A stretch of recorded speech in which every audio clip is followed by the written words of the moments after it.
Hello, welcome to Charlotte's Storytime. Today I'll be reading Chapter 5 of All of a Kind Family by Sydney Taylor. The Sabbath. The Sabbath begins Friday evening at dusk, and for 2 days Mama was busy with her preparations. On Fridays, she cleaned, cooked, and baked. On Thursdays, she shopped. Sabbath meals had to be the best of the whole week, so it was more important that she shop carefully. Every Thursday afternoon, Mama went to Rivington Street Market, where prices were lower than in her neighborhood stores. Usually, she left Gertie in Papa's care and set off alone right after lunch. This Thursday, Mama was rather late. The children would soon be home from school, so Mama decided that it would be nice if for once shopping for the Sabbath could be a family affair. "Who wants to come to market with me?" she asked the children as soon as they came trooping in. I do. Everybody wanted to go along. "Gracious, hasn't anybody any other plans for this afternoon?" asked Mama. "Nothing as exciting as going to the market," Ella declared, and all her sisters all agreed. But what about Gertie? It was a long walk for her little feet. Gertie spoke up as if she knew what Mama was thinking. "Oh, Mama," she pleaded, "me too." Mama wasn't going to disappoint her. "All right, but I think it would be a good idea to take the baby carriage along." "Baby carriage?" Gertie was indignant. "I'm too big for a baby carriage." "Of course you are," Mama assured her, "but the carriage will come in handy for all the bundles. And if you should happen to get too tired to keep on walking, why, we can have the bundles move over and make room for a very nice little girl. Now hurry, everybody, into your hats and coats." "Mama," said Sarah, "we'll be passing right by the library. Couldn't we just go up for a minute so you could meet the library lady?" "Well, I don't know. I have a lot of shopping to do." Mama hesitated. "I would like to see her. Please, Mama, just for a minute." "She's asked us a number of times to bring you over," Ella said. "All right," replied Mama, "but we can't stay long." The children were pleased. At last the library lady was going to see Mama. The children were very proud of Mama. Most of the other Jewish women in the neighborhood had bumpy shapes. Their bodices looked like mattresses tied about in the middle, but not Mama. She was tall and slim and held herself proudly. Her face was proud too. Once inside the library, the children scrambled eagerly up the stairs, while Mama followed at a more sedate pace. They stood in a small group waiting for a moment when the library lady would be free. Then Sarah approached the desk. Miss Allen looked up and smiled. "Hello, Sarah. It can't be Friday already." "No," laughed Sarah. "It's only Thursday, but we brought Mama." "How nice," the library lady said, and came from behind her desk to join the family. "Mama," said Sarah proudly, "this is Miss Allen." "I'm so glad you came," said the library lady as she extended her hand in greeting. "My, you couldn't possibly be the mother of 5. You look young enough to be their eldest sister." "I don't feel that young," said Mama, laughing, "but thank you for the compliment.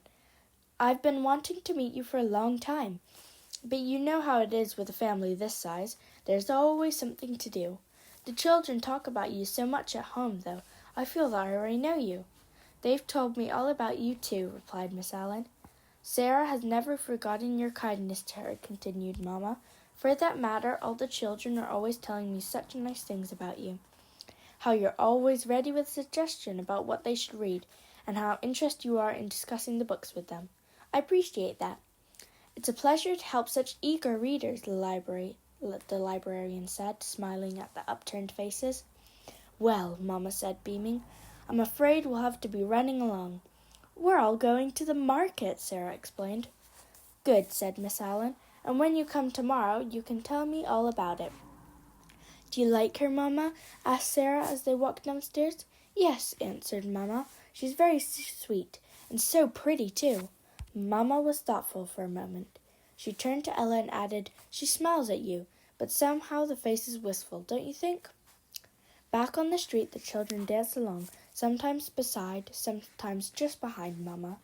That is, all except Henny. She kept racing ahead and dashing back again, just like a small, impatient puppy.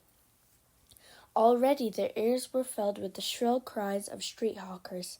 Already they could smell the good smells, and in another minute they were themselves part of the crowd. "Just look at all the push carts!" exclaimed Sarah.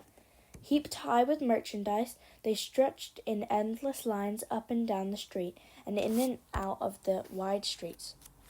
They were edged up close to the curb and wedged together so tightly that one could not cross anywhere except at the corners. The pushcart peddlers, usually bearded men in long overcoats, or old women in heavy sweaters and shawls, outdid each other in their loud cries to the passers-by. All promised bargains, bargains in everything, and fruits and vegetables, crockery, shoelaces, buttons, and other notions, and aprons and house dresses, and soap powders, and hundreds of other things. There were stores in which you could buy fish, and stores that carried only dairy products. There were bakeries and meat shops, shoe stores and clothing establishments. In delicacy shops, fat specials hung on hooks driven into the walls, and big chunks of nubble, garlic, wurst were laid out in neat rows on white trays which bore the sign, "A nickel a stickle, a nickel for a piece." The counters overflowed with heaps of smoked whitefish and carp, in large slabs of smoked red salmon. If one wished, firm, plump salt herrings were fished out of barrels for inspection before buying. Men's red flannel drawers and ladies' petticoats flew in the wind from their show hooks on dry goods stores' fronts. But it was not enough that the merchandise sold behind closed shop doors could be displayed in showcase windows and store fronts. Their owners had to come out into the open too. They built stands which they either used themselves or rented out to others. Almost anything could be bought at these stands. There were pickle stands where the delicious odor of sour pickles mingled with the smell of sauerkraut and pickled tomatoes and watermelon rind. There were stands where only cereal products were sold: oats, peas, beans, rice, and barley, all from open sacks. At other stands, sugar and salt were scooped out of large barrels and weighed to order. Here, coffee was brought in the bean, for every household had its own wooden coffee grinder. And wherever there was a bit of space too small for a regular stand, one could be sure to find the old pretzel woman. Her wrinkled face was almost hidden inside of the woolen kerchief bound round her neck. Her old hands trembled as they wrapped up the thick, chewy pretzels. The sidewalks were choked with people. It was not easy for Mamma to push the carriage through the narrow aisles left between pushcarts and stands. The children followed behind in twos, and whenever Mamma stopped either to buy or look, they stopped too. "Say, Gertie," Charlotte cried out, "how would you like a necklace like that?" She pointed to the garlic peddler, who was coming towards them. No need for a store, a stand, or a pushcart for this peddler. With a basket full of garlic on an arm and a spicy necklace of the same looped around his neck, he was all set for business. The dried mushroom peddlers did business in the same way, except that, as Charlotte laughingly said, they were better dressed. They wore long, heavy mushroom bracelets around their arms as well as necklaces. How sharply the shoppers hunted for bargains, and what bargains if one could believe the peddlers. How carefully every article was examined to make sure it was perfect. It always was, according to the shopkeepers. How the buyers haggled over the price of everything, and how the peddlers swore on their very lives that the price of anything was the lowest at which they could afford to part with it. But above and through all the noise and confusion ran a feeling of great good nature and cheery contentment. Only one tongue was spoken here, Yiddish. It was like a foreign land right in the midst of America. In this foreign land, it was Mamma's children who were the foreigners, since they only conversed in an alien tongue, English. At the next corner, Henny bought a fat, juicy sour pickle with her after-lunch penny. She ate it greedily, with noise and gusto, while her sisters watched, their mouths watering. "Selfish? How about giving us a taste, huh?" Henny pretended that she didn't hear them, but before the pickle was half gone, she stopped teasing and gave each a bite. Inside Mama's favorite fish store, the smell was not so pleasing. "Gertie," suggested Charlotte, "let's squeeze our noses tight and talk to each other while we're squeezing." And that's just what they did, talking about anything at all, just so they could hear the funny sounds which came through their squeezed noses. "Look at the big fish with goggly eyes," said Gertie. "I hope Mama is not getting any live fish this week," Charlotte said. "I like to see them swimming around in the bathtub, but I don't like it when Papa cleans them afterward." But Mama was not getting any live fish this time, only pieces of several different kinds of fish: whitefish, yellow pike, and winter carp. That meant gefilte fish, stuffed fish, for the Sabbath. Yum, yum. "I wish Mama would hurry up," said Gertie. "I can smell the fish right through my squeezed nose, and I want to buy something for my penny, don't you?" "Yes, and no fish." Out on the street again, the air seemed sharper and colder. Some of the peddlers had been standing in their places since early morning. They stamped their feet and slapped their arms across their chests, trying to warm their chill bones. The sweet potato man did not mind the cold. Why would he when he had his nice hot street oven to push before him? When Ella caught sight of him, she said at once, "Just the thing for a cold day." The sweet potato man stopped before her and pulled open one of the drawers of his oven. There arose on the air such a delicious smell that Ella smacked her lips expectantly. Inside she saw the plump sweet potatoes in their gray jackets. Some were cut open in halves, and their rich golden color gave promise of great sweetness. For her penny, Ella got a large half, and she bit into it. She wondered why sweet potatoes baked at home never tasted half so good. When she rejoined the family, 4 other mouths helped to make short work of that potato. The chicken market was the next stopping place. It was smelly and noisy with the squawking of fowl. The children gathered about the crates and watched the roosters sticking their long necks through the slats. Mama donned an apron she had brought with her and began to pluck the fowl she selected. After Mama finished her plucking, the chicken was wrapped up and added to the other bundles in the shopping bag. The family continued on its way. Gertie turned to Charlotte. "What'll we buy with our pennies?" The answer to that question was just then coming along the street. Candied slices of tangerine and candied grapes mounted on sticks lay in rows on white trays. The peddler stopped when he heard Gertie's delighted cry. "Penny a stick, little darlings," he said. Charlotte chose grape and Gertie took tangerine. Thus 2 more pennies were spent. "I'm almost through," Mama told them. But still Sarah's penny lay warm and snug in her coat pocket. "Aren't you going to spend your penny?" the children asked her. They couldn't be sure because Sarah was saving all her pennies these days. 6 for the dolly and 1 penny for the library lady. But today was something special. She had shared in the goodies her sisters had bought. It would only be fair for her to return their generosity. But what could she get? "Arriba, Shagni, Gunting, Abaslash, Kuf meine Haus Abbas. Chickpeas, fine, nice chickpeas. Buy my hot chickpeas." The hot chickpea peddler was singing the words over and over in a funny Yiddish chant as he rolled a small white oven along the streets. Before Mama could stop her, mischievous Henny gave the carriage a big push so that it rolled away from under Mama's hands. She stooped over it as if she were pushing a great weight and began to chant in imitation. "Aribs, Shaiknik, Gutig, Abaslash." The children roared with laughter. Even Mama could not hide a smile while she ordered Henny to stop. "Leave her alone, lady," the peddler told Mama. "She's helping me in my business." Because he was so good-natured, Sarah decided to give up her penny to him. Everyone watched as he fished out the peas. First, he took a small square of white paper from a little compartment on one side of the oven. He twirled the paper about his fingers to form the shape of a cone, and then skillfully twisted the pointed end so that the container would not fall apart. He lifted the wagon cover on one side, revealing a large white enamel pot. The steam from the pot blew its hot breath in the little girls' faces, so they stepped back a bit while the peas were ladled out with a big soup spoon.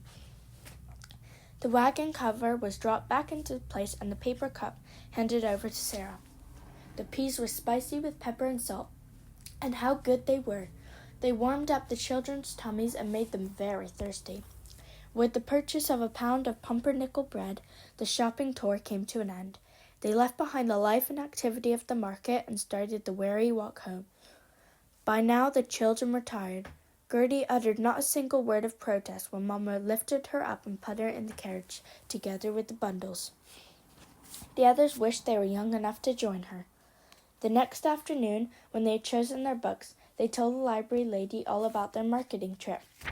Ella was a good actress and could imitate voice and gesture marvelously well. The children and the library lady went into gales of laughter as she imitated the various peddlers. They made so much noise that the other librarians stared at them reprovingly. "I guess we better be quiet," Miss Allen whispered. The children started for the staircase, walking exaggerately on tiptoes and giggling softly. At home, the kitchen was warm with the smell of fresh baked white bread. The room sparkled with cleanness. The table, which wore only an oilcloth covering all through the week, now had a snowy white tablecloth. On it stood the brass candlesticks, gleaming brightly from the polishing that Ella and Sarah had given them the day before. They were just in time to see Mamma saying the prayer over the candles. The children stood around the table watching her. A lovely feeling of peace and contentment seemed to flow out from Mamma to them. First she put a napkin on her head, then placing 4 white candles in the brass candlesticks, she lit them. She extended her arms to form a circle. Over the lighted candles the encircling gesture was repeated. After that, Mamma covered her eyes with her hands, softly murmuring a prayer in Hebrew. Thus was the Sabbath ushered in. Mamma set 2 braided loaves of white bread on the table at Papa's place. She covered them with a clean white napkin. Then from the whatnot she took a wine bottle full of the dark sweet red wine which Papa always made himself. She also took a small wine glass and put these on the table next to the loaves. The children lined up before Papa. He placed his hand on each child's head, asking God's blessing for his little one. When the ceremony was over, Papa left for the synagogue. "It's so lovely and peaceful," thought Ella. "Now, if only Charlie were here, everything would just be perfect." Had Mamma invited him for the Sabbath supper? She hadn't said. "Is Charlie coming tonight?" she asked. "No," answered Mamma. "Papa tells me Charlie hasn't been in the shop for over a week." So Charlie was gone again. For how long this time, wondered Ella. "Where do you suppose he goes?" "Who knows?" Mamma answered with a sigh. "Does Papa ever ask him?" Mamma shook her head. "You don't ask people about their personal lives. It's queer. Charlie isn't at all like the other peddlers, is he, Mamma? He seems so educated and so fine. Why does he live like this? What do you suppose happened to him?" Ella's questions caught the attention of the other children. "I guess he likes it this way," Henny remarked airily. "Has he a Mamma and a Papa?" Sarah asked. She could not imagine life without parents. "We don't know, Sarah. He never mentions them." "He comes and goes," began Charlotte. Henny finished, and nobody knows. Papa came in. "Good Sabbath," he said. "Good Sabbath," each replied. Papa washed his hands. It was time for supper, but first he must pronounce a prayer in praise of his wife for her fine Sabbath preparations. Then he must say a prayer of thanksgiving for the Sabbath. To do this, Papa filled the glass full of wine, raised it aloft, and said a short prayer in Hebrew, then drank some of it. Everyone had a sip from the glass. Another short prayer was said over the loaves. Papa uncovered them and cut a thick piece for Mamma and smaller pieces for the girls. In turn, Mamma and the children recited the prayer, thanking God for giving them this bread. Now at last supper could be eaten. Such a good supper! Gefilte fish, chicken soup with homemade noodles, chicken, carrots prepared in a sweet way, and applesauce. Afterwards, the children helped with the cleaning of the table and the dishwashing. In the lovely hush of the Sabbath eve, they once more gathered around the table. The children with their books, Mamma with her magazine, and Papa with his Jewish newspaper. All heads were bent low over their reading, whilst the candle flickered and sputtered. It was quiet, except for the whispered sounds of Charlotte's voice as she read aloud from her primer to wide-eyed Gertie. So they would continue reading until the candles burnt low. Then they would undress and go to bed. For after the candles died out, the room would be in complete darkness. There could be no light struck on the Sabbath. That was the law. Thank you for listening to Charlotte's Storytime, Chapter 5 of All of a Kind Family. If you enjoyed that chapter, be sure to listen in on Chapter 6.